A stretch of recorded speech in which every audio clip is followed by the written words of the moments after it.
Leipzig, Winter 1982. Die Stadt lag unter einem dichten Schleier aus Nebel, der die Straßen wie eine alte Wunde bedeckte.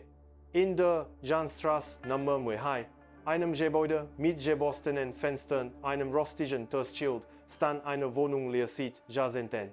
Die Nachbarn erzählten, dass dort einst eine Frau gelebt hatte, deren Name sich niemand mehr genau erinnert. Man sprach leise über sie, als wäre ihr bloßes Erwähnen ein Echo, das nicht gestört werden dürfte. Als die Polizei im Frühjahr 1920 den verrosteten Schlüssel im Schloss drehte, brach der Staub wie ein Atemzug der Vergangenheit hervor. Der Geruch von Feuchtigkeit, altem Holz und vergessenen Leben erfüllte den Raum. An der Wand hing ein großer Spiegel makellos, unberührt. Er stand gegenüber dem Fenster, durch das kalte Licht des Morgens fiel. In dort, im Glas, sah man eine Silhouette. Eine Frau mit dunklem Haar, den Kopf leicht genäht, als würde sie souverän, doch der Raum war leer. Der Ermittler, ein Mann mittleren Alters, blieb stehen. Er war nicht abergläubisch. Er glaubte an Protokoll, an Akten, an Zahlen. Doch in diesem Moment, ernst sein eigener Atem an der Spiegeloberfläche kondensiert, schwor er. Ein zweiter Atemzug folgte seinem aus dem Inneren des Glases. In der Ecke fand man ein altes Fotoalbum, die Seiten verklebt, die Gesichter verblasst. Auf der letzten Seite eine Frau, jung, mit denselben dunklen Augen, die nun durch das Glas zu blicken schienen. Auf der Rückseite stand nur ein Satz, mit Tinte, die halb verlaufen war. Ich sah sich. Draußen wehte der Wind durch die Gassen, schob Blätter und Erinnerungen mit sich fort. Leipzig war still, so still, dass selbst der Klang der Straßenbahn wie ein ferner Traum klang. In dieser Stille war etwas Unheimliches, als hätte die Stadt selbst beschlossen, das Verschwinden nicht zu vergessen. Niemand konnte sagen, wann die Frau verschwunden war. Manche behaupteten, sie sei Ingenieur nach einfach fortgegangen. Andere flüsterten, sie sei in den Spiegel getreten wie in ein anderes Leben. Das Einzige, was blieb, war der Abdruck ihrer Hand. Auf der Wand, blass, wie ein Spur aus Nebel. Wir sich Jahre vergingen. Die Wohnung wurde verschlossen, das Gebäude vergessen. Nur der Spiegel blieb klar. Kein Staub legte sich auf ihn. Kein Spiegelbild schien sich zu verändern. An seinem Morgen, als das Licht wieder auf die Wände fiel, stellte sich dieselbe Frage, die niemand beantworten konnte. Was hat sie gesehen und wohin ist sie gegangen? Die Antwort bleibt offen. Ihr Name war Anna Weiss. Geboren 1953, Tochter eines Buchbinders und einer Lehrerin.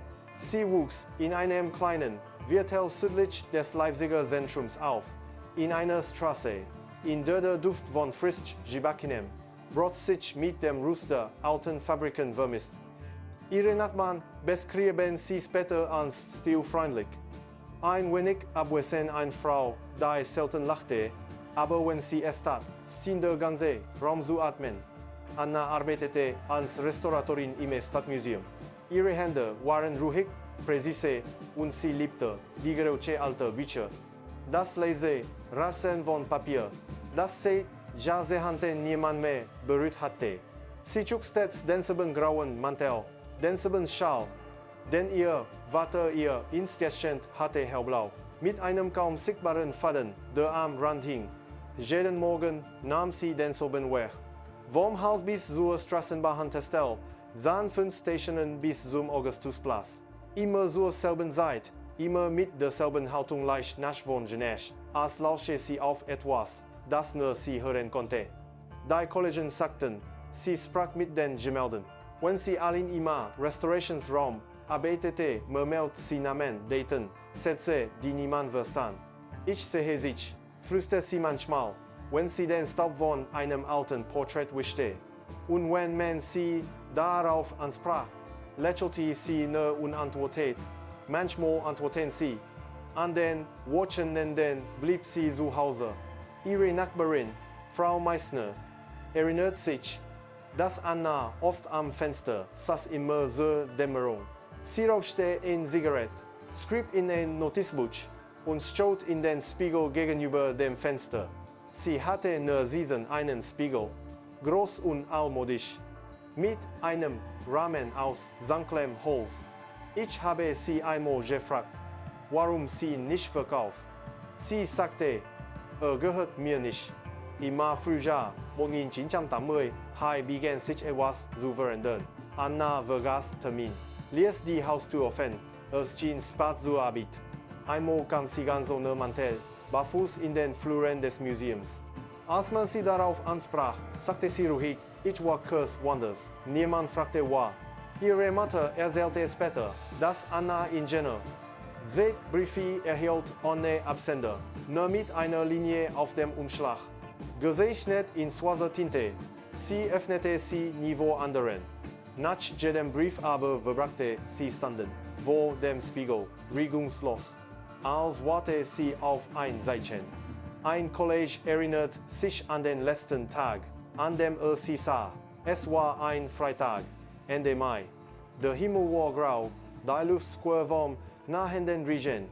Anna stand am Fenster des Restaurationsraums und betrachtete ihr eigenes Spiegelbild in der Scheibe. Ich bin gleich wieder da, sagte sie, ohne sich umzudrehen. Dann nahm sie ihren Schal, ging hinaus und niemand sah sie je wieder. Die Polizei sagte wochenlang, keine Spuren, keine Zeugen. Nur der Spiegel in ihrer Wohnung blieb, wie ein Stammersieg. Auf seiner Oberfläche fand man winzige Kratzer, fast wie Schriftsieg. Unter dem richtigen Licht ergab sich ein Satz, kaum lesbar. Ich warte immer noch. Jahre später erzählte Frau Meissner, sie habe in manchen Nächten eine Frau in Stimme gehört lesen, als käme sie durch die Wände. Ein Flüstern, das nicht nach draußen drang, sondern in den Spiegel hinein. Und doch schien Anna Weiss nicht ganz fortzuziehen. Ein alter Bekannter behauptete, habe sie 1910 in Dresden gesehen, dieselbe Frau, dieselben Augen, kein Spur von Alter. Andere sagten, sie sei nur eine Erinnerung, die nie wirklich aufgehört hatte zu atmen. Die Stadt bewegte sich weiter. Das Museum wurde renoviert, neue Menschen zogen ein, neue Häuser wuchsen dort, wo die alten verfielen. Nur die Wohnung in der Jahnstraße blieb leer. Wenn man an ihr vorbeiging, sieht man einen Schatten hinter dem Fenster. So sehen eine Frau, die nicht winkte, nicht sprach, nur schaut. Vielleicht war es nur Einbildung, vielleicht auch nicht. Denn wer so lang in den Spiegel sieht, weiß irgendwann nicht mehr, auf welcher Seite steht. Es war der Mai 1982, ein Donnerstag, still und square, wie ein Tag. Der Vergessen wurden wollt. Die Luft über Leipzig war dick von Regen, die Straßen glänzten im Licht der Straßenlaternen und irgendwo in der Ferne läutete eine Glocke, obwohl kein Kirche in der Nähe war. Anna Weiss kehrte spät nach Haus zurück. Zeugen sagten später, sie hätten sie gegen 1 Uhr in der Jahnstraße gesehen mit einem kleinen Paket unter dem Arm. Sie zog in Regenschirm, aber ihr Haar war trocken, als hätte der Regen sie gemieden. Ein Nachbar, ein älterer Mann, erinnerte sich an den Klang ihrer Schritte langsam, rhythmisch, wie ein Lied aus einer anderen Zeit. Die Tür zu ihrer Wohnung schloss sich hinter ihr und danach verlor sich jede Spur. Nur die Geräusche der Nacht blieben. Das Tropfen von Wasser, das Sammeln einer alten Lampe, das Nacken des Hauses unter der Felschike, immer Inneren der Wohnung war es kühl. Der Spiegel an der Wand war von Schatten bedeckt und das Glas schien leicht zu atmen, als würde jemand von der anderen Seite aus beobachten. Anna stellte das Paket auf den Tisch, öffnet es vorsichtig. Darin ein Foto, verblasst, eingerissen, aufgenommen, Jahrzehnte zuvor. Es singt eine Frau, die ihr zum Verwechseln ähnlich sah, stehen in einem Raum, der exakt dem ihren gleichte, dass der Spiegel auf dem Bild leer war. Sie betrachtete das Foto lang, so lang, bis der Sekundenzeiger der Uhr nicht mehr zu hören war. Dann ging sie langsam zum Spiegel. Ihr Spiegelbild stand aufrecht, ruhig, durch etwas war anders. Das Licht in den Augen. Sie hob die Hand an das Spiegelbild, tat es einen Herzschlag zu spät. Draußen zog der Wind an. Fenster klirrten, der Regen wurde dichter. Das Licht flackert, Anna blieb still. Ein Tropfen fiel vom Rahmen des Spiegels, obwohl dort kein Wasser war. Sie trat einen Schritt näher, an die Luft sie herum begann zu zittern. Ich sehe sich, flüsterte sie. Das Spiegelbild lächelt. Im Häusler hörte Frau Meissner ein dumpfes Geräusch, als ob etwas Schweres auf den Boden gefallen wäre. Sie klopfte an Annas Tür, keine Antwort. Nur das leise Knistern des Radios, im Inneren ein altes Lied, das sie beide kannten. Ich hab die Traum von sie. Die Nachbarin legte das Ohr an die Tür. Für einen Moment glaubte sie, Schritte zu hören. Langsam, näher kommen, doch sie klangen seltsam gedämmt, als kämen sie aus weiter Ferne. Als die Polizei am nächsten Morgen eintraf, wurde die Tür unverschlossen. Keine Spuren eines Kampfes, kein Zeichen von Gewalt. Nur der Spiegel war anders. Stand leicht trag, als hätte ihn jemand berührt. Auf dem Glas klebte ein einziger Fingerabdruck. So klar, dass man die Linien der Haut sehen konnte. Doch als man ihn untersuchte, stellte sich heraus, stammt von keiner bekannten Person, nicht einmal von Anna. Das Foto auf dem Tisch war verschwunden. Stattdessen lag dort ein Blatt Papier, halb verbrannt, mit nur 3 lesbaren Wörtern. Ich bin hier, die Ermittler versuchten, die Ereignisse jener Nacht zu rekonstruieren. Stromausfall, keiner. Einbruch, ausgeschlossen. Zeugen, kein. Und dort berichteten mehrere Bewohner des Hauses, sie hätten in der Nacht unheimbar, unheimbar, Mühlam ein Licht, Jesahan ein helles, blaues Leuchten, das kurz aus Annas Fenster drang. Dann verschwand. Einer sagte, es habe ausgesehen, als würde jemand durchs Glas gehen. Ein Jahr später, beim Umbau der Nachbarwohnung, fanden Arbeiter eine schmale Öffnung hinter der Wand, kaum größer als eine Hand. Darin ein Stück Stoff, hellblau, wie von einem Schal, und ein altes Fotoblatt. Die bei der Entwicklung ein erschreckendes Bild siegte. Darauf das Zimmer, der Spiegel, eine Standdaver, die andere dahinter. Der Bericht wirkte nüchtern, kein weiterer Ermittlungsansatz. Forward, vorläufig geschlossen. Aber die Menschen in der Straße sprachen weiter darüber, leise, flüsternd, besonders an regnerischen Abenden, wenn die Lichter sich im Wasser spiegelten. Es heißt, wir suchen Uzet an der Jahnstraße, mehai vorbegeht an in das Dunkel. Fenster blickt, sieht kurz eine Frau mit einem hellblauen Schal. Und wenn man genau hinsieht, sieht sie zurück. Es hätte nur ein paar Minuten dauern sollen, doch die Minuten dehnten sich zu Jahrhunderten aus. Die Jahre nach Annas Verschwinden verliefen leise, fast bestimmt gleichgültig. Leipzig verändert sich. Die Fassaden wurden heller, die Straßen moderner, und die Menschen sprachen weniger über das, was sie nicht erklären konnten. Die Wohnung in der Jahnstraße blieb verschlossen. Die Fenster wurden kalt, die Schlüssel verschwanden in den Akten der Polizei. Nur manchmal, und besonders, few Wintertagen, sammelte sich Kondenswasser an den Scheiben, als würde jemand von innen atmen.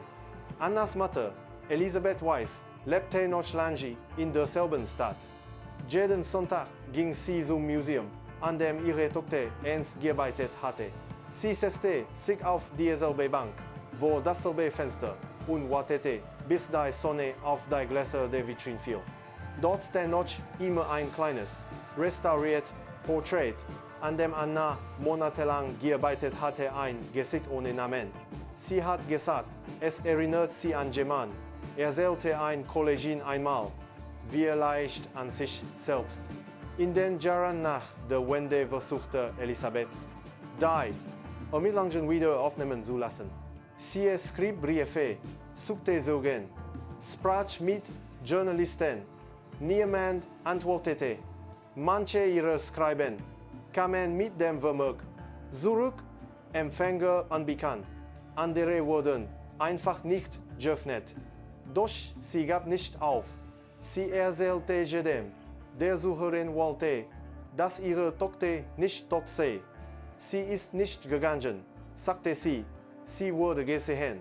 Aber wenn man fragte, von wem, lächelte sie nur. Im Winter 1991 wurde sie selbst zum letzten Mal gesehen sitzen auf der Bank im Museum mit einem alten Umschlag auf dem Schoß. Als man sie am Abend sagte, war sie verschwunden. Auf dem Boden fand man den Umschlag. Darin ein Foto. Dasselbe, das Jahre zuvor aus Annas Wohnung verschwunden war. In den Akten des Museums fand man später eine Notiz von Elisabeth mit zittriger Schrift. Manchmal braucht Erinnerung einen Spiegel, um zurückzufinden. Das Gebäude, in dem Anna gewohnt hatte, verfiel langsam. Der Puls bröckelte. Tauben nisteten unter dem Dach. 1998 wurde es endgültig abgerissen. Der Spiegel, jedoch niemand weiß, wo ihn abmontierte. Ein Bauarbeiter sagte, er habe das Glas gesehen, makellos, ohne Staub, als ob es gerade erst geputzt worden wäre. Er habe sich darin gespiegelt, aber das Spiegelbild sei stehen geblieben, auch als den Kopf drehte. Am nächsten Tag kam nicht mehr zur Arbeit. In den folgenden Jahren kursierten Gerüchte über den Spiegel. Manche sagten, sei im Besitz eines Antiquitätenhändlers in Weimar. Andere behaupteten, habe in einem Theaterfundus gestanden, wo Schauspieler sich weigerten, ihn zu benutzen. Ein junger Fotograf aus Dresden erzählt Heinrich Lebon, habe ihn auf einem Flohmarkt entdeckt. Hat mich angeschaut, sagte er. Ich habe gespürt, dass das jemand ist. Nahm ihn mit nach Hause, stellte ihn in sein Atelier. 3 Monate später verschwand Ocher. Nur seine Kamera blieb mit einer letzten Aufnahme ein verschwommenes Frauenprofil, ham im Licht, ham im Glas. Die Polizei wurden die Fälle nie. Sie sprachen von Zufall, von menschlicher Einbildung, von emotionaler Projection. Dort in den Straßen von Leipzig erzählt man sich eine andere Geschichte. Ein, in der Zeit kein gerader Fluss ist, sondern ein Kreis. Ein, in der Spiegel nicht nur Bilder, sondern Erinnerungen spiegeln. Im Jahr 1992, als man das verlassen GBD in der Jahnstraße erneut betrat, lag eine Feenstaubschicht auf dem Boden. Und mitten darin 2 Fußspuren. Ein größere, ein kleinere. Beide führten zum Fenster. Keiner führte zurück. Ein junger Ermittler, der den alten Fall neu aufrollen wollte, verbrachte Nächte in den Archiven. Las alte Berichte, Zeugenaussagen, Notizen. Und je tiefer er grub, desto stärker hatte er das Gefühl, beobachtet zu werden. Es war nicht Angst, sagte er später. Eher wie eine Erinnerung, die mich ansah. Als Annas handschriftliche Notizen durchging, fand auf der letzten Seite ihres Tagebuchs ein Zitat von Rilke. Wie sind alle Spiegelwege, durch die sie sich selbst betrachtet. Las den Satz mehrfach, bis die Buchstaben zu verschwimmen begannen. Draußen fiel Schnee. Und als in der Fensterscheibe sein eigen Reflexion sah, war dort für den Bruchteil einer Sekunde jemand hinter ihm. Die Jahre hatten alles verändert, aber die Stille blieb. Es war ein Stille, die nicht leer war, sondern gefüllt mit den Dingen, die niemand mehr auszusprechen wagte. Schuld, Erinnerung, Sehnsucht. Manchmal singt ein Wind durch die Straßen Leipzigs, der sich anhört wie ein Stim, die flüstert, ich bin hier. Niemand antwortete. Niemand wagte es, in den Spiegel zu schauen. Denn vielleicht, dachten sie, ist Erinnerung nicht das, was bleibt, sondern das, was nie gehen sollte. Niemand sagte mehr etwas.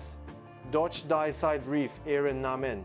es war im März 2023 als im Polizeipräsidium Leipzig in anonymer Brief eintraf.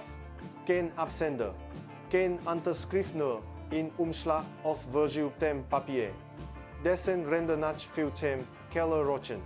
Darin befand sich ein altes Foto, kaum größer als ein Postkarte. Es zeigte eine Frau, die vor einem Spiegel stand. Das Licht fiel von links, die am Riss verschwammen. Doch als man das Bild digital vergrößerte, erkannte man etwas Ungewöhnliches. Die Reflexionen waren nicht identisch. Der Kopf war leicht geneigt, der Blick auf den Betrachter gerichtet, und auf der Rückseite Fotos mit schwacher Tinte stehen, sie wollte nicht mehr allein. Das Beweislabor konnte keine Datierung vornehmen. Die Emulsion entsprach den 1980er Jahren. Das Papier aber war modernen Ursprungs. Der Fall wurde kurzzeitig an die Abteilung für historische Ermittlungen weitergeleitet. Und dort übernahm ein Mann, der schon früher an der Akte Weiss gearbeitet hatte, Kommissar Arndt, inzwischen kurz vor der Pensionierung. War damals ein junger Ermittler gewesen, der den Raum als erster betreten hatte, der Spiegel. Das Licht, der Geruch von Staub und nassem Holz. Ich habe ihre Präsenz gespürt, sagte er einmal. Wie einen Schatten, der noch atmet. Und nahm das Foto mit nach Haus. Seine Wohnung war klein, überfüllt mit alten Dokumenten, verstaubten Büchern und vergilbten Beweisaufnahmen. Legte das Foto auf seinen Schreibtisch, direkt unter die Schreibtischlampe. In der Nacht wachte er auf, weil Schritt hörte nicht laut, ein leises Schleifen wie Stoff über Holz. Stand auf und als das Licht einschaltet, sah nichts. Nur das Foto, es war umgedreht. Die Rückseite zeigte wieder denselben Satz, doch die Tinte wirkte frischer. In den nächsten Tagen hofften sich die Merkwürdigkeiten. Das Foto wechselte seinen Platz, obwohl niemand außer Arndt Zugang hatte. Seine Katze mied den Raum, blieb vor der Tür sitzen und starrte ins Leere. Und jedes Mal, wenn an dem Foto vorbeiging, schien es, als reflektierte die Oberflächlicht, auch wenn kein Quell vorhanden war. Begann, Antezeugen erneut aufzusuchen. Viele waren tot, manche dement. Andere weigerten sich zu sprechen. Eine Nachbarin, inzwischen in einem Pflegeheim, erinnerte sich jedoch an etwas. In der Nacht, bevor sie verschwand, hörte ich eine Stimme. Sie klang wie ihre, aber versert wie ein Echo unter Wasser. Sie sagt, es ist offen. Dann war Stille. Arndt schrieb den Satz in sein Notizbuch, zusammen mit einer neuen Hypothese. Vielleicht war der Spiegel kein Objekt, sondern ein Übergang. Er besuchte das Lagerhaus, in dem alte Beweisstücke aus der DDR-Zeit aufbewahrt wurden. In einer Ecke, zwischen Möbeln, fand er eine Kiste ohne Beschriftung. Darin ein Holzrahmen, zerbrochen, aber mit vertrauten Verzierungen. Es war derselbe Rahmen wie der des Spiegel. Doch das Glas fehlte. Auf dem Holz war etwas eingerist, kaum lesbar, nicht zurückzusehen. Am Abend nahm Arndt das Foto erneut in die Hand. Betrachtete es lang. Dann bemerkte er im Hintergrund einen Umriss, ein Schatten, der früher nicht da gewesen war. Stellte das Bild ins Licht und für einen Moment sah er zwei Gestalten. Eine Frau im Vordergrund, ein zweite im Spiegel. Beide blickten in unterschiedliche Richtungen. Schloss die Augen. Zählte bis 3, als sie wieder öffnet, war nur noch einzusehen. Am nächsten Tag berichtete ein Techniker der Spurensicherung, dass auf der Rückseite der Fotos neue Fingerabdrücke aufgetaucht seien. Sie stammten von einer Frau, registriert 1981, vermisst 1982, Anna Weiss. Von diesem Moment an begann die Realität sich aufzulösen. Und fühlte sich verfolgt, nicht von Menschen, sondern von Momenten. Immer auf Suche sah er eine Reflexion, die ihm nicht folgte. In Fenstern bewegten sich Schatten, obwohl er stillstand. In der Glasfläche-Szene Armbanduhr tauchte für Sekunden ein Gesicht auf Blass, ruhig, mit dunklen Augen. Schrieb einen letzten Bericht, datiert auf den 14. April 2023. Es gibt keine Grenze zwischen Erinnerung und Raum. Vielleicht hat sie nie aufgehört, hier zu sehen. Vielleicht haben wir nur aufgehört, hinzusehen. 2 Tage später erschien seine Wohnung leer. Der Schreibtisch war aufgeräumt, alle Akten verschwunden. Nur das Foto lag auf der Tischplatte 6x Spiegel verkehrt. Die forensische Abteilung untersuchte das Papier erneut. Unter UV-Licht sehe sich eine zweite Schicht.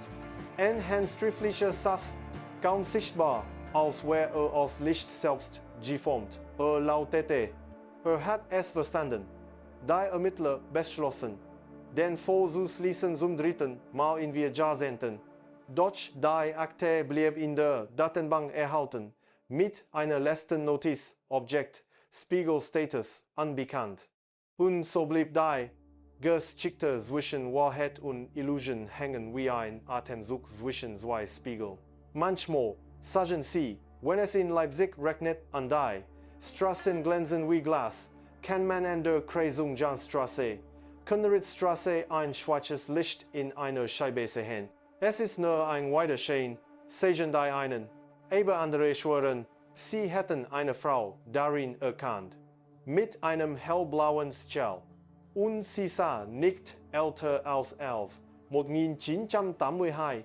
Der Sommer kam still über Leipzig, kein großen Schatten, kein Lärm, nur das stetig Flimmern der Hitze über den Schienen, als ob selbst die Stadt zu atmen aufgehört hätte. Die Akte weiß, Anna lag nun tief in den Archiven, zwischen vergilbten Papieren, Staub und Erinnerung. Niemand sprach mehr darüber. Und doch, wenn man genau hinhört, konnte man den leisen Klang von Glas hören, der irgendwo weit hinten vibrierte.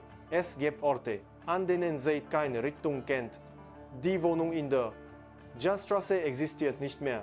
Aber der Raum, so sagen manche geblieben. Ein leerer Zwischenraum, der nicht auf Stadtplänen zu finden ist, aber manchmal durch einen Luftzug verraten wird, wenn man an einer bestimmten Ecke vorbeigeht. Alte Bewohner vermeiden diesen Weg. Sie sagen, der Wind dort rieche nach kaltem Metall und nasser Erde. Ein Wachmann, der nachts in der Nähe patrouilliert, berichtete einmal, habe im Schaufenster eines geschlossenen Friseursalons eine Bewegung gesehen. Eine Frau, die sich die Haare aus dem Gesicht strich, langsam, ruhig, als näher kam, war die Scheibe leer. Nur sein eigenes Spiegelbild blieb und ein Tropfen Wasser lief über das Glas.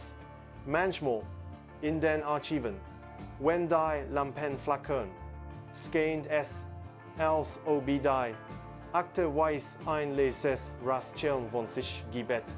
Papier, das sich selbst bewegt. Manche sagen, es sei nur der Luftzug. Andere glauben, dass Geschichten, die kein Ende fanden, wiederatmen. Vielleicht war es nie eine Frage von Leben oder Tod. Vielleicht war es Erinnerung, die einen Körper fand. Denn wer verschwindet, hört nicht auf zu existieren. Blieb immer Echo dessen, was wir nicht vergessen wollen. Eine Studentin der Fotografie, die 2020 von einer Ausstellung über verschwundene Menschen vorbereitete, fand auf einem Flohmarkt ein altes Negativ. Darauf ein Zimmer mit einem Spiegel, alt, bestätigt. Als sie es entwickelt, sah sie eine Frau am Rand des Rahmens, ham ihm Schatten, ham ihm Licht. Sie hatte dunkles Haar und in ihren Augen spiegelte sich jemand, der die Kamera hielt. Vielleicht war es zu voll, vielleicht auch nicht. Die Studentin berichtete später, dass sie das Negativ in ihrer Wohnung aufgehangen hatte. Nach einigen Tagen begann es sich zu verändern. Die Frau schien näher zu kommen, ihr Gesicht schärfer, ihr Blick klarer. Am 10. Tag verschwand das Bild vollständig. Nur der Spiegel blieb leer. Und so bleibt Leipzig mit seinen grauen Mauern, seinem Nebel, seinem Gedächtnis aus Glas. Die Menschen gehen vorbei, checken ihre Taschen, eilen zur Arbeit, werfen Blicke ins Schaufenster, in Fenstersieben, in Wasserpfützen. Manche spüren dabei ein flüchtiges Zittern, ein Gefühl, als würde jemand sie beobachten. Vielleicht ist es nur die Stadt, die uns anzieht, oder das, was von ihr geblieben ist. Denn manche Gesichter enden nicht, sie werden nur leiser. Und irgendwo, tief im Glas, wartet noch ein Gesicht darauf, das jemand hinsieht und erkennt. Ihre Fußspuren waren nicht mehr zu sehen, aber der Wind wehte noch immer in diese Richtung.